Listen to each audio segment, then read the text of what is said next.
What's up, everybody? Welcome to a Wednesday edition of the Ysn Power Hour, proudly powered by our friends over at Toyota of Warren. DJ Yoakley, Scotty Mincher with you on this beautiful Wednesday. I say beautiful because temperatures above freezing for the 24th of January, Scotty. And I know that you're a guy not madly in love with the frigid temperatures of the winter, but you always let love shine whenever shine it can. So what's some of the good things you get out of having these cold frigid days, and then all of a sudden you get maybe a rainy day like today, and you can celebrate temperatures close to 50 degrees. Yeah, it's kind of almost like a blessing in disguise. I kind of view it as because you have that like those frigid cold temperatures, but then when it warms back up again, like yesterday, for example, like I felt great outside after work yesterday. Like it almost felt like a heat wave. So like you learn that even when it warms up a little bit, and it was only like still I think in the 30s yesterday, you learn to appreciate it that much more. Um, Plus, I don't know. I think this fuels my um, love for like baseball more because when it gets like this, I'll start thinking about like just it warming up and like baseball coming back. I never like to jump too far ahead, but it's one of those things I try not to take it for granted and enjoy every day. You could always find some positive. So Spring training is coming, my friend. There's no doubt about that, and certainly the NFL football season is winding down quickly. We've got 4 teams that remain. Your team, my team, not in the mix. Another year goes by, another year closer to winning my bet with you. So just put it out there, Scotty. You got 2 more bites at the apple, and then all of a sudden you're cashing out. yeah, it's a dangerous time right now for me.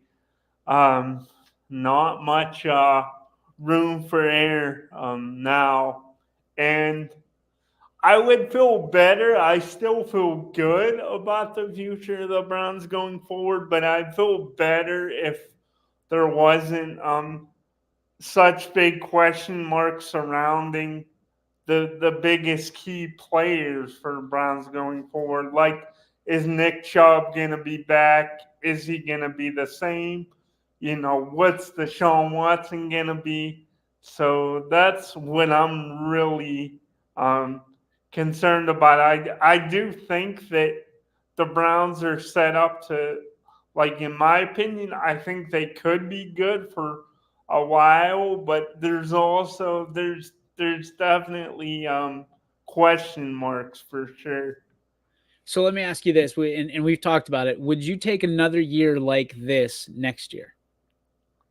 Um, if the only way I'd be all right with another year like this next year, the only thing that would be passable for me to have another year like that would be Uh if oh. the Browns like. Oh, Scotty is out. He left us high and dry. So Can we'll you see. hear me? Got you now. Okay. All right. I was nervous. Okay, good. Um, but the only thing that would make it passable is if they were just decimated with injuries again. And that could happen, but chances are they're not going to have as many injuries next year as they did this past season. So if most of their horses are healthy, I mean, the stakes are too high. I think you gotta, at minimum, you have to get to the divisional round next year. Like, too much is put on this roster, and the Browns have to show that they could be a legit force. If they go 1-0 again in the playoffs, it looks embarrassing. It's just not good enough with all they paid Chubb and all they're paying Watson and probably gonna pay Amari Cooper. They're probably gonna want to extend him. So I mean, you got to at least get to the divisional round, in my opinion, at minimum. Does it bother you the same way it bothers me that both of our teams have the same questions coming out of the season that we had going in them of what's the quarterback play going to be like? Is the offense going to be able to make that jump? And for you, do you look at the Browns differently now because they made the playoffs and now you want to make this a string? And was it a disappointment for you to only get into the wild card round?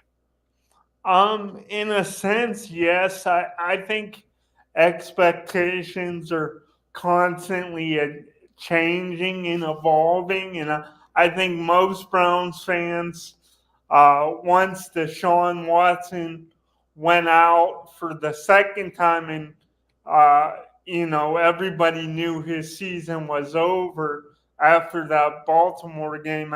I think most Browns fans, well, thought that, well, that's it, that's a wrap. Like, put a balloon, put a pin in the balloon of the season, like it's all over. Probably not even gonna make the playoffs. And then once they finally found uh, stability there at the quarterback position and went to Joe Flacco and got consistently good play, I think that kind of reset the bar that, okay, we don't expect the Browns to go to the Super Bowl, but they should be able to win this first matchup against another wild card team and a rookie quarterback and a rookie head coach going up against the Browns' more veteran staff.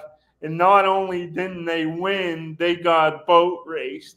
So the way it ended was definitely disappointing. It would have been probably a little easier to swallow if they lost a tightly contested battle. So it was disappointing, but still winning 11 games with all the injuries, and the Browns had more of their salary cap on IR this year than any other team. That's not, crying, that's a fact.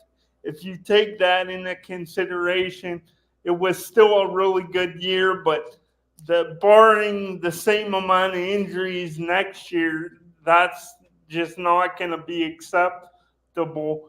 And that's, I think, should be both of our biggest concerns, DJ. When you look at our teams, I think until we get that quarterback that is the man every game, even if we know he's gonna have bad games and they're gonna come, he's not gonna always be able to carry the team, but he's gonna be consistently good week in and week out. We're not gonna be able to match up with.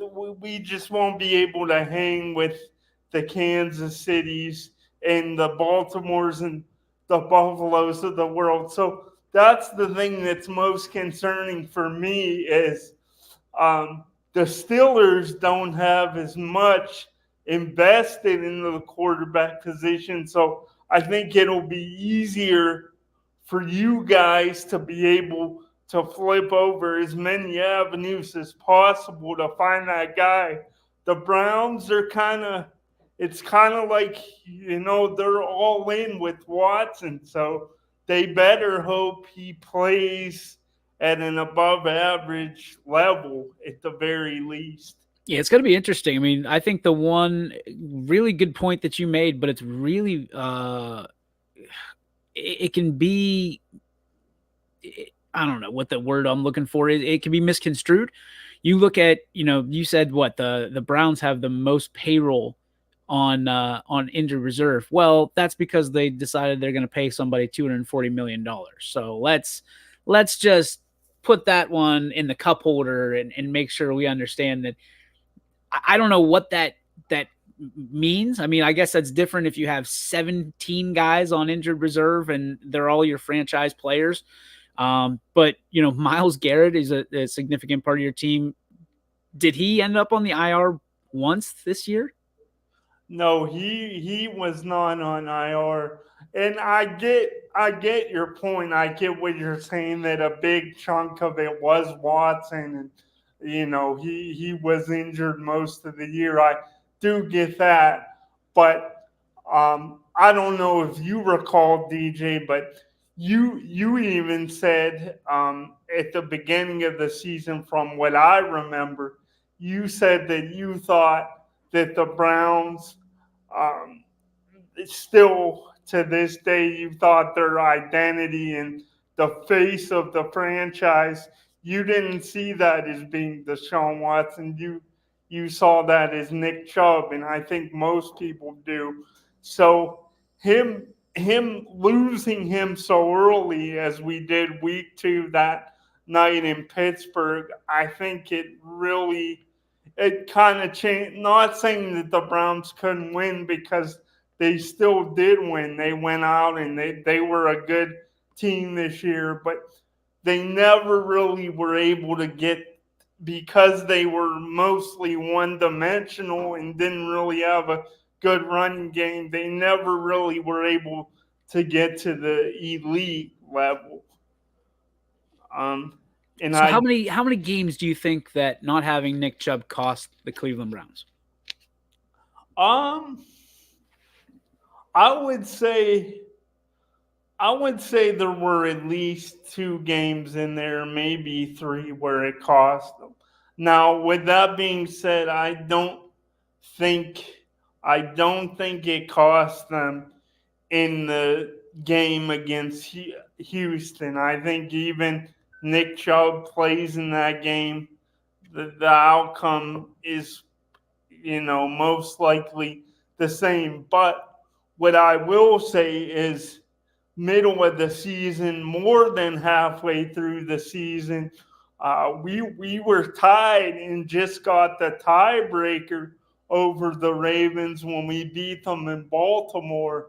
So I think if would have had Nick Chubb and won a few more of those games down the stretch and not lost 2 in a row to Denver and LA in games that were close for a while, I think they could have, you know, overtook the Ravens for the division. And then if you get a home playoff game in that first round, it does make a big difference. Not saying the Browns would have been the 1 seed and went to the Super Bowl, but if you get that home playoff game round 1, it makes things a lot easier. And I think the chances would have been better for them to do that without question if they had Nick Chubb, but they didn't. So you got to adjust. It was still a good year, but provided Nick Chubb's healthy this next season, if the Browns just kind of if they're just kind of meh and they sneak into the playoffs and get boat raced in the wild card round again, I mean, to me, that just doesn't cut it. You But go from a team that celebrates an 0-16 season, and you guys have a parade, to a team that's not not excited about getting into just the wild card round. Scotty, welcome to my personal hell as a Steelers fan. That people could say that we're I don't know, greedy, that we're spoiled, but there's 31 teams in the NFL every year that go home pissed off. And and guess what? let me ask you this, DJ, just real quick, if I can close with Sure. this while we're on the topic. Do you think, because it seems like a while ago, the Steelers kind of made the decision that as long as we're in the playoffs, as long as we're above 500, like, that's okay. Like, I think they feel like as long as we get in, we have a shot. But I really haven't seen them as a true contender in quite a while. The last time I really saw them as that was the first half of the 2020 year, and then the wheels came off in the second half. But it just seems like the Steelers they've been okay. Like they've been slightly above average, but it seems like it's been that way for a while.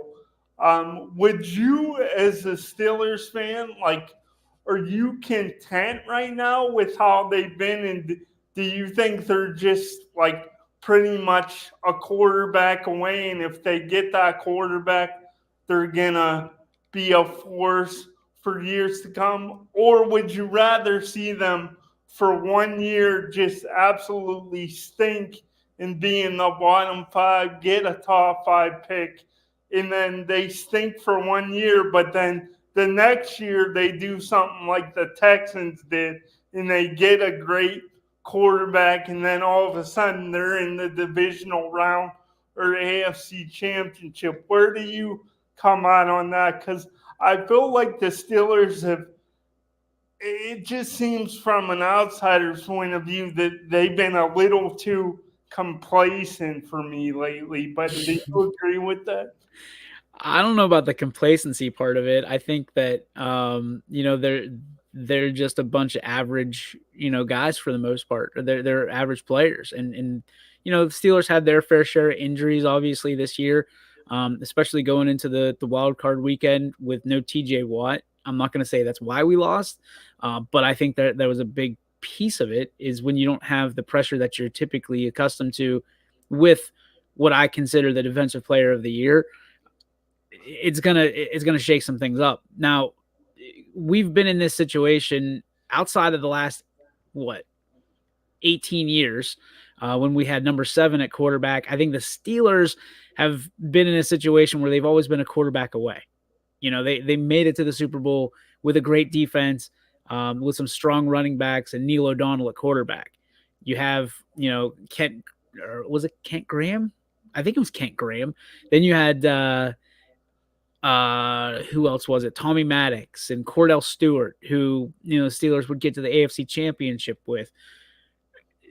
Roethlisberger was a franchise quarterback, Hall of Fame quarterback, and those, I think most Steeler fans are starting to either realize for the first time in the younger generation or remember of the elder generation that franchise quarterbacks and Hall of Fame quarterbacks just don't grow on trees.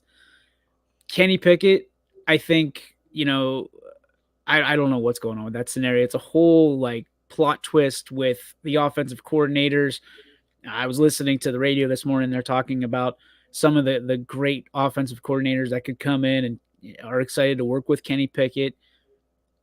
I'm not sold. I think that this, again, I've been a Steeler guy for a long time saying you had a Steeler quarterback that could do a lot in the division for a long time until they kicked him out of town.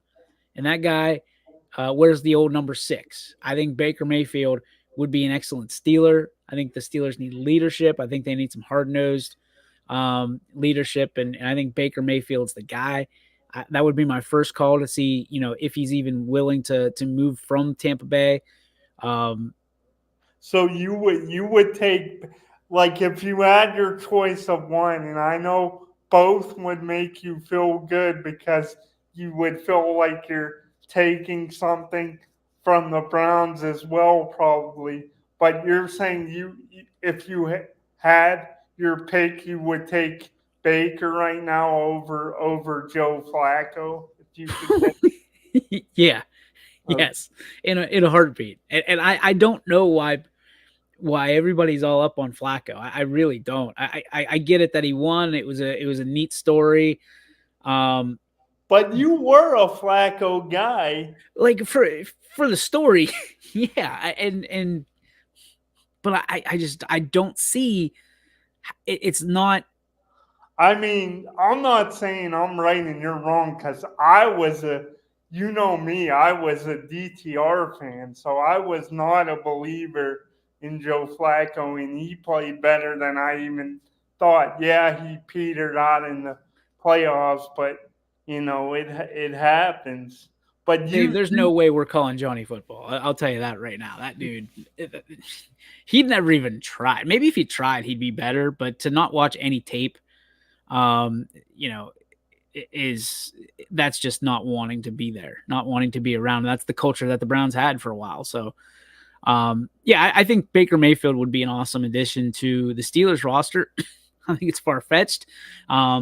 But is it? I don't know. I mean, this is an NFL where you just never know who's going to show up.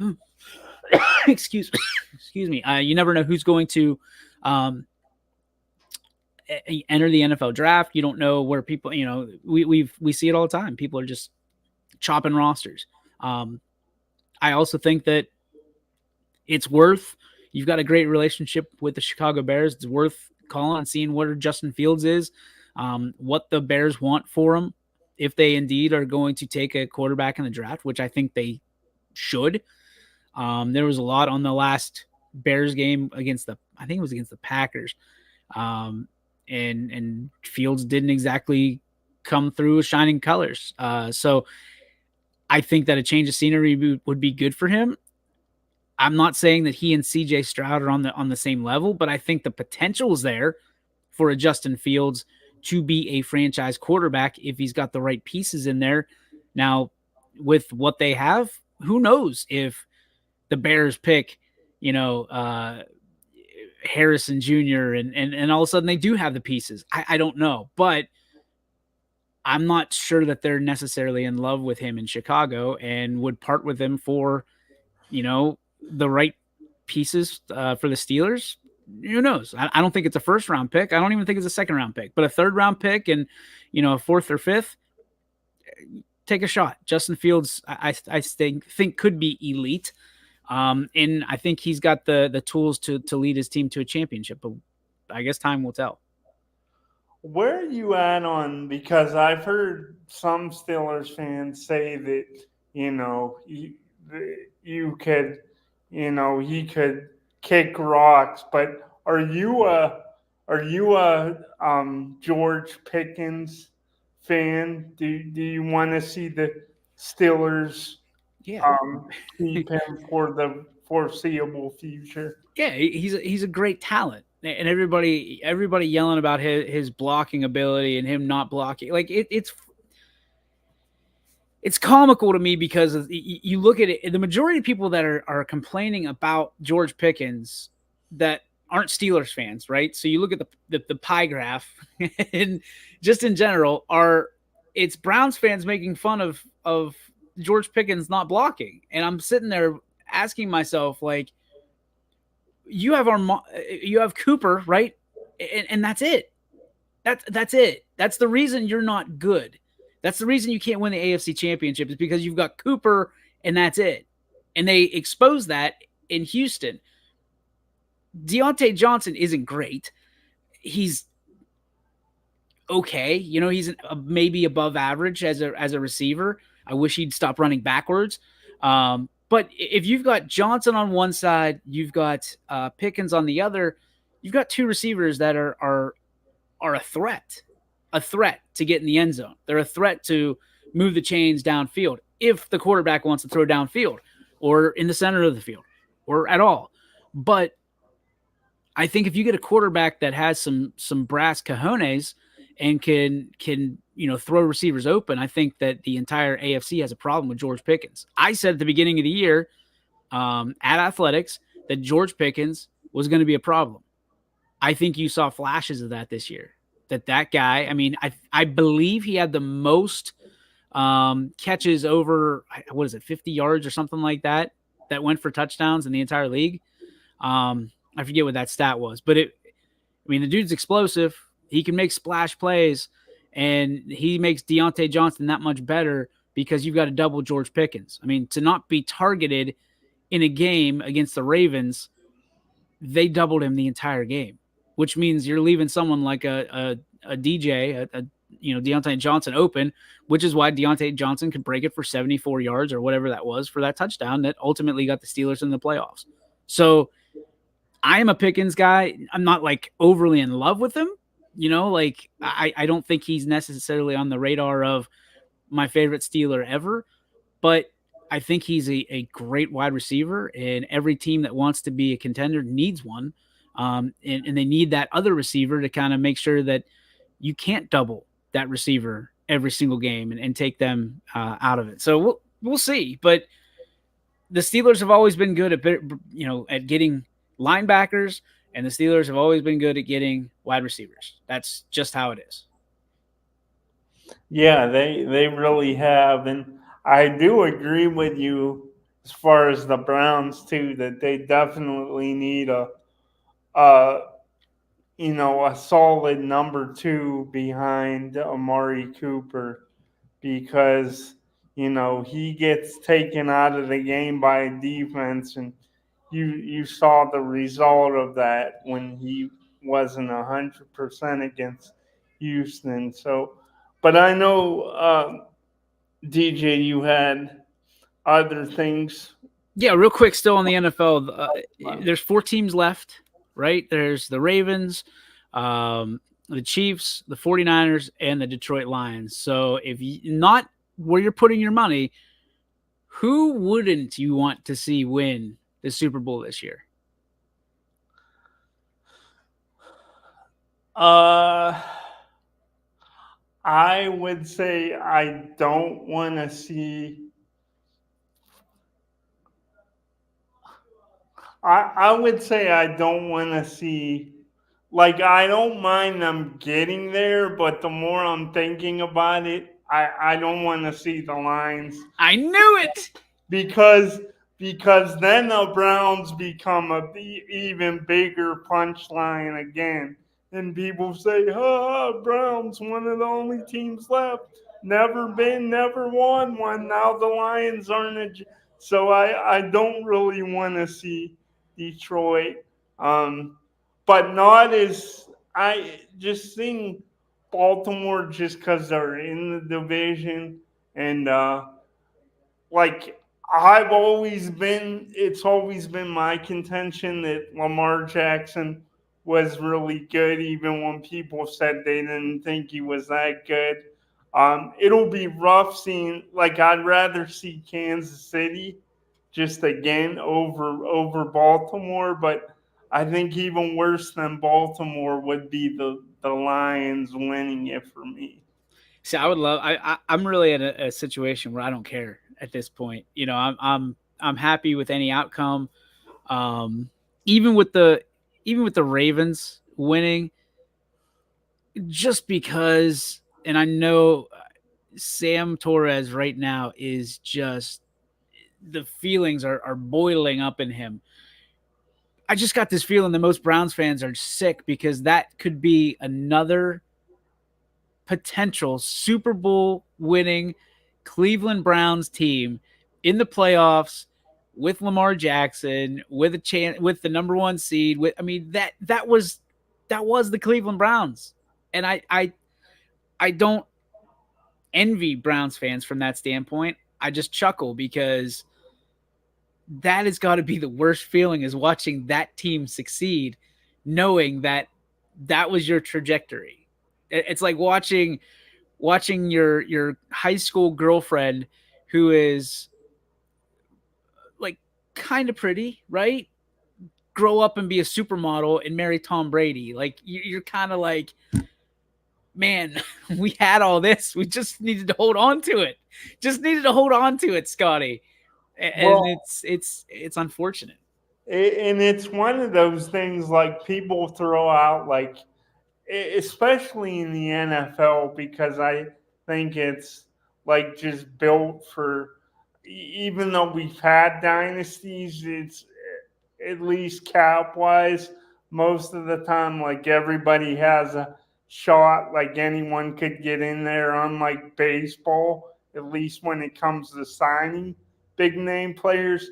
So, like, the whole, like, he's a bad owner, like, I don't really know if that's like what the owner does. Like, Jimmy Haslam's made a ton of bad moves, but at least he spent a lot of money to try to make the Browns into a winner. And you got the baseball owner who's a cheapskate. But with that being said, it is like you look at Art Modell. That's a big reason why I think he should never be in the Hall of Fame, because even going back to 3 years ago, DJ, when the Bengals made the Super Bowl, I mean, Art Modell is solely responsible for. Everyone always talks about the Ravens, but he's responsible for the Bengals existing too. So that's a pretty like bad owner that he created two division rivals pretty much basically because of his incompetence. It really hurts. So why is he a bad owner if he increased profit for the league? I mean, I'm saying from a Browns fan Oh, a perspective. Browns fan, not one Art Modell in the Hall of Fame. That's a novel idea. That's probably very. It's like a unicorn, Scotty. I'm sure that's very unique. That Browns fans don't want him in the Hall of Fame. I mean, it's. I know it's not unique, but I'm saying like I how don't can want Tom Brady in the Hall of Fame either. well, you were always one of the rare, like most Steelers fans I know hated Brady. You were kind of a unicorn in that you always have liked the guy. No, I love Tom Brady, but I mean, here's the fact: sometimes you lose. Sometimes your team's just not good enough. Sometimes you're not good enough, and you either get better or you get bitter. And that's kind of where things are. That's why I think it's so funny that like oh, we were a penalty away. I mean, we heard that the Browns were going to trounce the Texans. All week long, we heard that the Browns were just going to beat up on CJ Stroud and it's a rookie. And, you know, I don't I know. never said that. No, you didn't. We didn't have you on that week, right? It was it was a situation where I did did you take the Browns? Did you think the Browns were going to beat up on the Texans? I didn't. Well, I told you going into that matchup that was the one matchup I feared. I thought they would easily beat Jacksonville and they would easily beat Indy if they had to play either one of them. But Houston with Stroud was the one I really feared. So I didn't expect the Browns to whoop on Houston like a lot of people did. I gotta be honest. I still thought they would win. I really did. And Other than Pittsburgh going into the playoffs, who did you feel comfortable beating? um, like I thought they would have beat Houston. Um, and I thought that they could have beat Miami only because Miami, they really started having a lot of injuries at the end of the year. And as good as their offense was, I thought the Browns would be able to score a lot on their defense. And I thought the Browns' D was better than Miami's. But other than that, I wasn't crazy about matching up with KC. Obviously, even though they beat Baltimore, I knew that would be really tough going back in the Baltimore again and winning. So those were really the two, Houston and KC, that I thought, yeah, the Browns, Houston and Miami. I thought, yeah, the Browns, they could and should win those games, but I was dead wrong because CJ Stroud, He's a he dude. carved them up for sure. CJ Stroud's going to be good for a long time. I hate to break it to you, and I said this one day. I forget who I said it to. If it was on here, the Browns are all to thank for that. All thankful for you giving Houston a brand new franchise and a brand new breath of fresh air. Because if not Houston, it could have been Cleveland. It could have been Cleveland. So we're gonna take a break. We come back, Scotty. We're gonna take a trip down memory lane, you want to talk about our most cherished and first sports memories? Yes, some of our earliest sports memories, and if there were specific moments that happened where it was like, wow, like I get it, like sports is great, like stuff like that. All right, we will have that on each side of the box here when we come back on the YSN Power Hour, proudly brought to you thanks to our friends at Toyota Warren. We believe expectations are made to be exceeded. At the new Toyota of Warren, it's about more than just getting a great deal. It's about service you can count on and a friendship you can trust. Year after year, we've done what we do best. We've gone the extra mile so you could too. Because we know it's just not about buying a new car. It's the start of a new adventure. Toyota of Warren, driven by you. It means the world to me to know that what we're doing is impacting people.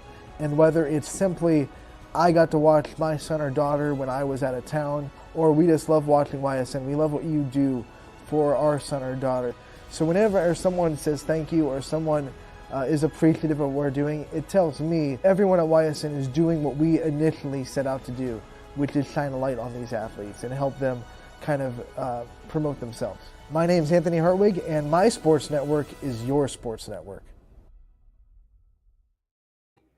My sports network is your sports network as well. DJ Yoakley, Scotty Mincher with you here on this Wednesday. And Scotty, you want to take a trip down memory lane to our first and most cherished sports memories, what got us into sports in the first place. So with this being your idea, I'm sure you've got specific things that you want to talk about. Take the mic, my friend.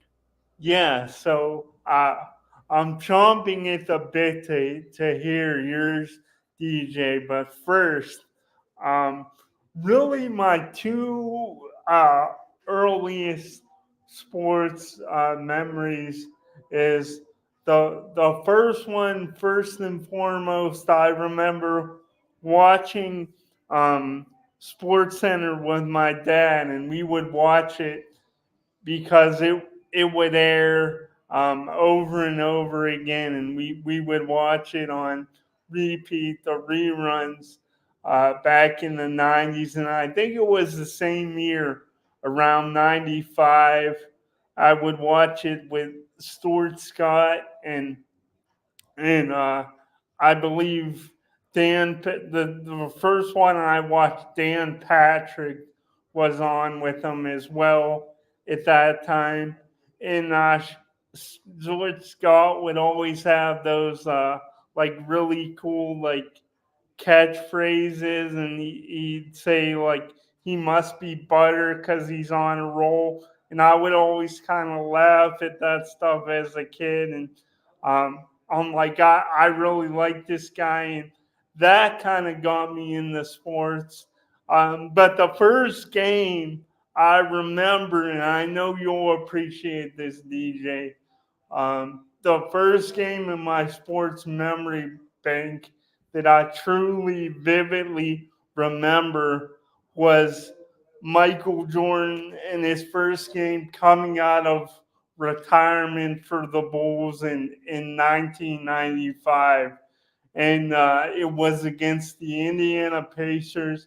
And I just remember it was in Chicago, and they were just on fire. And I just remember my dad telling me, "There he is. He's the man. He's back." And as big a LeBron fan as I've been and still am, Michael Jordan always he like really got me super engaged into sports. So that's my earliest memory was his return game. Um, That's funny. I mean, that's deep. I man, sports. It's funny because my mom and my dad, neither one of them were a sports fan. Like it wasn't something that was on the front of who I was and my makeup or my DNA. But I have several different kind of sports stories. The one that I remember most vividly is I want to say it was the second Super Bowl with the Bills and the Cowboys. And my mom and I made a bet. Now, my birthday is February 5th, and it would have been probably 2 weeks after the Super Bowl when I was growing up because 9/11 moved it to my birthday. Um, and then now it's with the 18-week schedule, it's a week after my birthday. So I remember like I would get Jeffrey dollars from all my relatives for Toys R Us. And I put all my Jeffrey dollars, even as a little kid, I put them all on the line against my mom, and I bet on the Bills.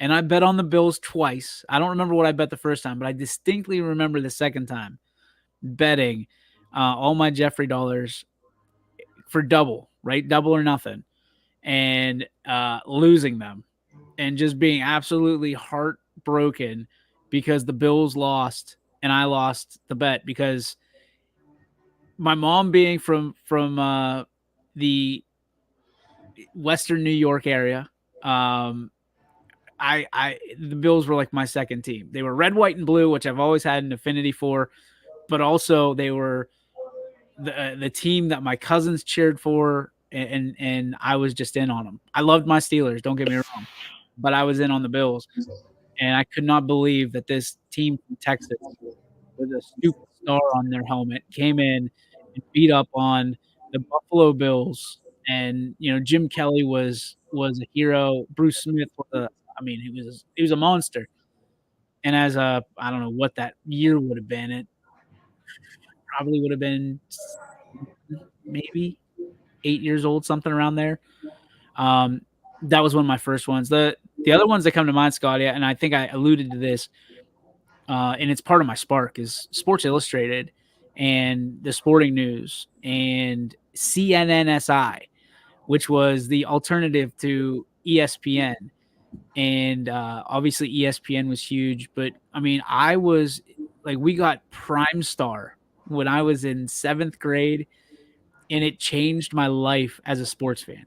I could not get enough. I was watching sports 24 hours a day. Anytime the TV was open, and my parents were, sleeping, I was up and watching sports and just downloading everything that I possibly could into my brain. My uncle would come over and we would sit on the porch. I'd be reading the sporting news and talking about Todd Helton and Larry Walker because I knew he was stationed in Colorado at the Air Force Base, and it was like it was everything. It was my connection to the world. It was I wanted to know everything more about sports than anybody else. And at that point, it wasn't a business; it was just an interest. It was a hobby. It was my passion. And for everything to kind of funnel into what we're doing today. Literally, Scotty, right now at 3:46 on a Wednesday afternoon, we're talking about sports, and somehow money is funneling into YSN. It's a joy, it's a pleasure, it's an honor, and it's a dream come true every time that I raise my head off the pillow. And we get to do what we do for sports. And hopefully there's a young person out there that is seeing that dreams can come true, but you got to work really hard for it, and somehow you got to use your passion and pursue it, and kind of drill down on it, and hopefully someday it becomes a career for everybody that wants to follow their dreams. So that was I've got a ton of them. I have a ton of sports stuff like T-ball, just the simple thing of being the number 5 when I was 5 years old was the coolest thing in the world to me. Right. So like I'm wearing my number 5 because I was 5 years old. I got that number. Nobody else did. I was special. So it doesn't make a whole lot of sense to anybody, but it does to me. It does when you're a kid, though. Oh, yeah. Like, I can totally relate to stuff like that for sure. And to kind of like piggyback off of the point you just made, DJ, I'm sure you remember, like I've told you this several times, like, yes, are there things more important than sports, sure, but I also don't think like to me in my mind in the world I live in, like there's really not that many. Like life without sports to me, I this might to some people seem crazy, but I don't know if I'd be the same person and being able to get through life. I honestly don't think I would. It's like music to somebody else or something else that somebody loves, like say movies or whatever, but sports is that for me. Like, and even like you talked about being a kid and just that innocence and being able to do something DJing. That's another thing that just triggered something in my memory is when I was younger, like obviously, always having, even when I was 3 years old, I had a little blue wheelchair. But you know what? When I was younger, I didn't feel any different whatsoever. Like, I never saw it as like, oh, this is holding me back. Because guess what? We would play baseball in the backyard. I'd hit the ball with a wiffle bat, and I'd just have, someone would run the bases for me. But I still was having a blast and thought it was like the coolest thing ever. So those are things, certain memories that I'll always cherish and never forget. No, I can appreciate that, Scotty. I think there's a lot of people. Sam talking about um, for him the Super Bowl 30, one of his first ones he can remember. Actually, getting excited to watch. At that time, he was a Cowboys fan. Obviously, Super Bowl 30 when the Cowboys beat the Steelers. Shocker that Sam is bringing that up. The '97 World Series, even though we lost, nothing tops the 2016 NBA Finals. And then he adds on to the Buckeyes beating Miami was huge one as well. And that's, I think we all kind of latch on to stuff. Like we're all looking for somebody or something or a team to root for always. And I think that's what makes, not to tie everything back to YSN, but I think that's why we're so dynamic and it's interesting, right? Is because people are kind of getting tired of professionals. You know what I mean? And we just talked about them for 40 minutes, but some people get tired of that stuff. And there is a youthful innocence to high school sports and the amateur sports. And there's something to bumping into some of the players that you see on YSN in the hallways or in grocery stores or at different places at the mall. So it's fun to me to be able to take again something that I care about so much, and I'll be the first to tell you that I am a pro sports guy, not even so much a college sports guy, but a pro sports guy. But I have fallen back in love with high school sports and just the brevity of it. I really am.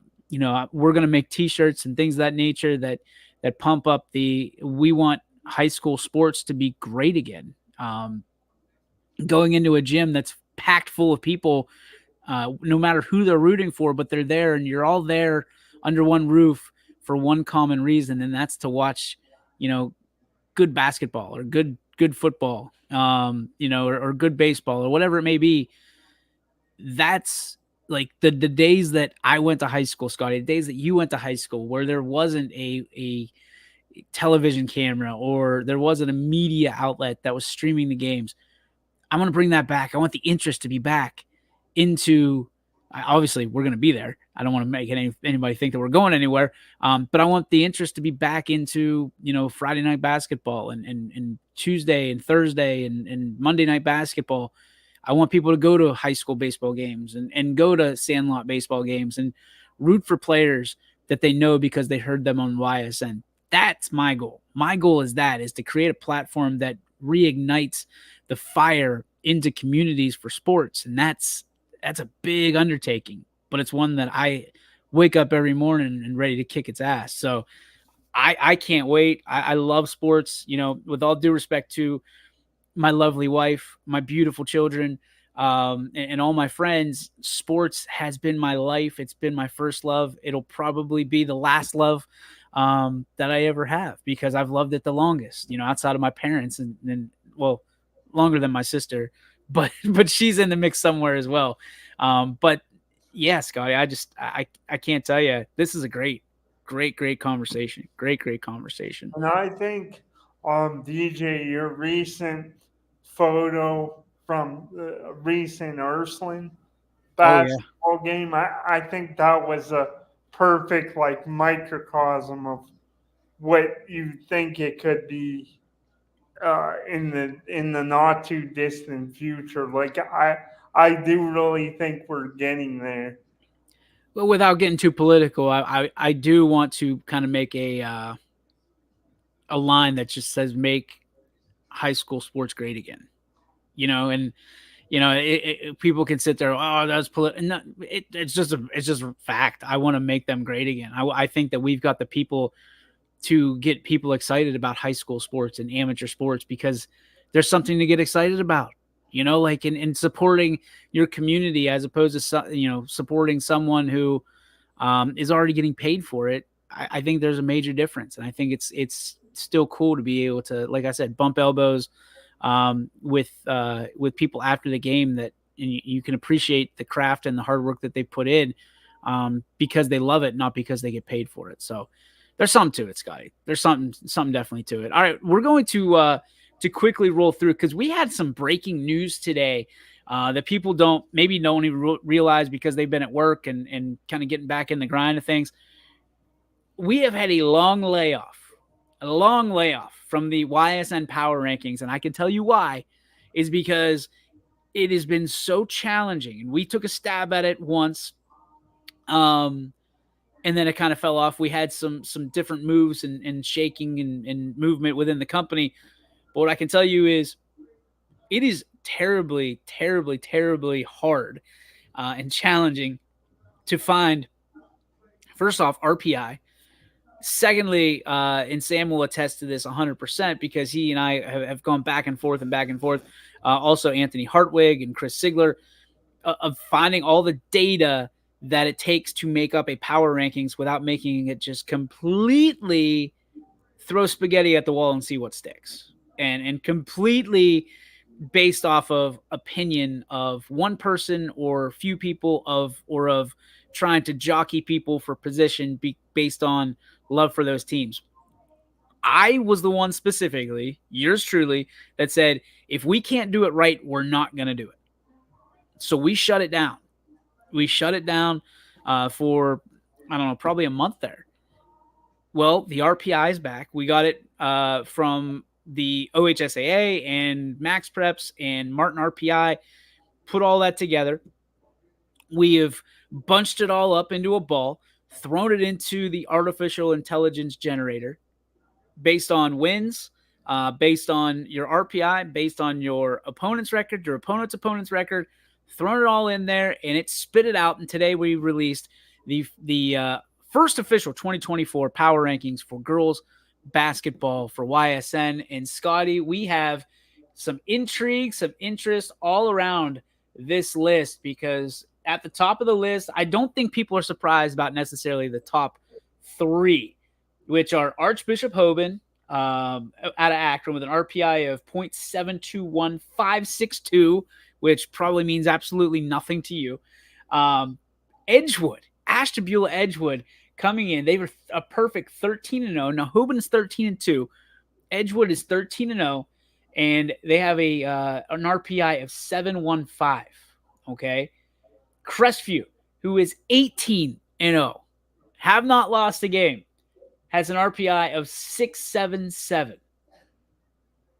And then it goes, and I also have to apologize, Scotty, to West Branch, because when this list first came out today, somehow from my sheet to on my Google Doc to putting it into what we do for the story, West Branch was not on the list, which made some people scratch their heads and made some people very angry. But we were quick to get them back on the list where they deserve to be. And number 4, West Branch with 675 RPI. Then you go, and I'm just going to go through it. We're not going to read the RPIs.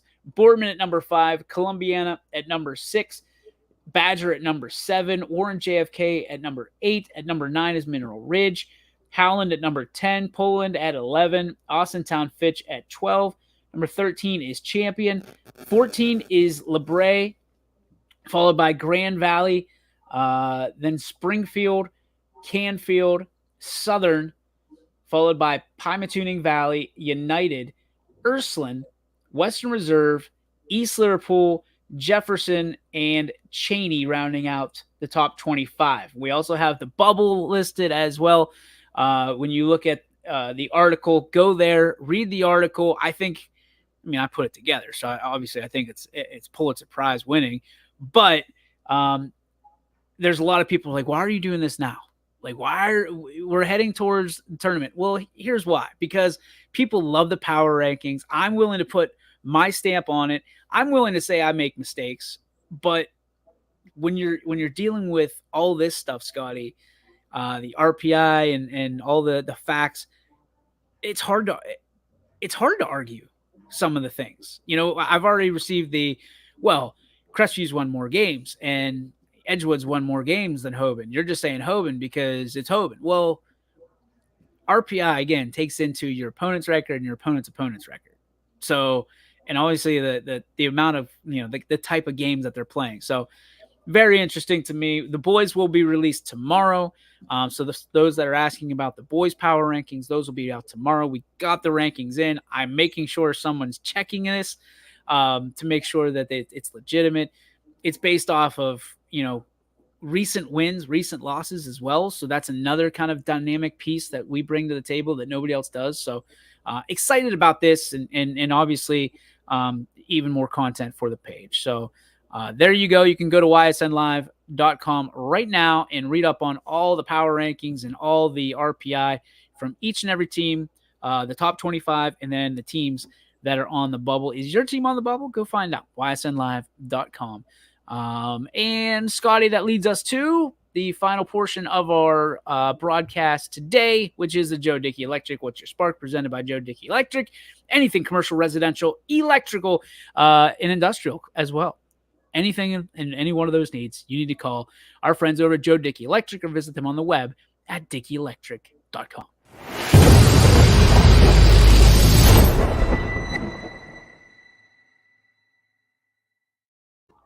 I had my spark and I forgot it. Through all that RPI stuff. What the hell was I talking about earlier that I was like, oh, that's part of my spark?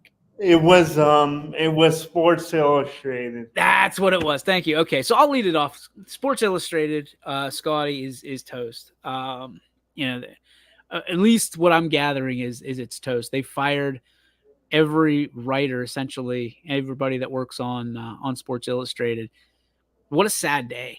What a sad day. As someone who, I obviously embrace the future of digital sports and the ways to bring it to people, and the vehicle to bring it to people. I got to admit, when I saw Sports Illustrated was toast, I got sad because Sports Illustrated was more than just a magazine.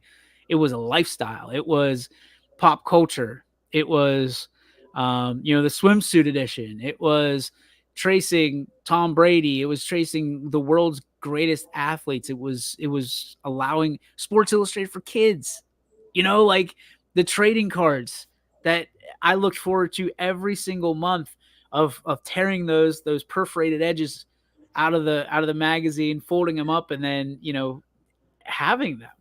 It's a sad day that Sports Illustrated, one of, if not the greatest sports entertainment publication of all time, is resting in peace. So that is unfortunately it's bad news on my spark, but that is my spark. Scotty, what's yours?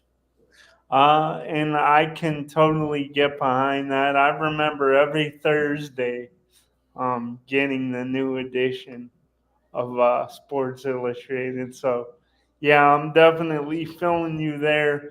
But I guess for today, my spark would be, and yeah, I've done things like this a lot, but I don't think I could reiterate it enough.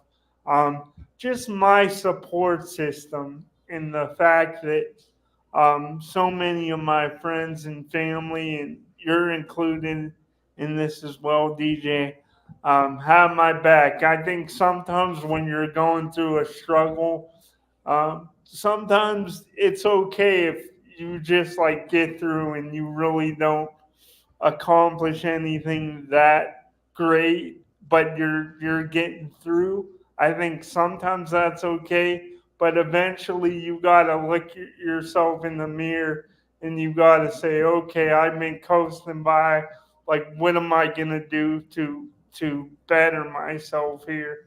How am I gonna make strides? And I just kind of needed that wake up call from people, and it's helped me to want to get back. I just went with met with my doctor about getting back into physical therapy. So I just wanted to shout out my support system again and thanks people for being stern, but also staying in my corner and not giving up on me. So Never a doubt, Scotty. You're like the Rocky Balboa of the YSN world. So we're all rooting for you, no matter if you think we're there or not. We're always there for you, buddy. That's going to do it for our show today. Thanks to Scotty Mincher. Thanks to our friends over at Toyota of Warren for making it all possible for you. And again, lots of games tonight, lots of games tomorrow and Friday and Saturday as we gear up towards playoff season here on the network. Don't miss a dribble on the network. Head over to ysnlive.com for scores, stories, and standings of all your favorite teams and more. ysnlive.com. On behalf of Scotty Mincher, I'm DJ Yoakley. It's never too early and it's never too late. God's always right on time. We'll see you next time right here on YSN. YSN thanks you for watching this presentation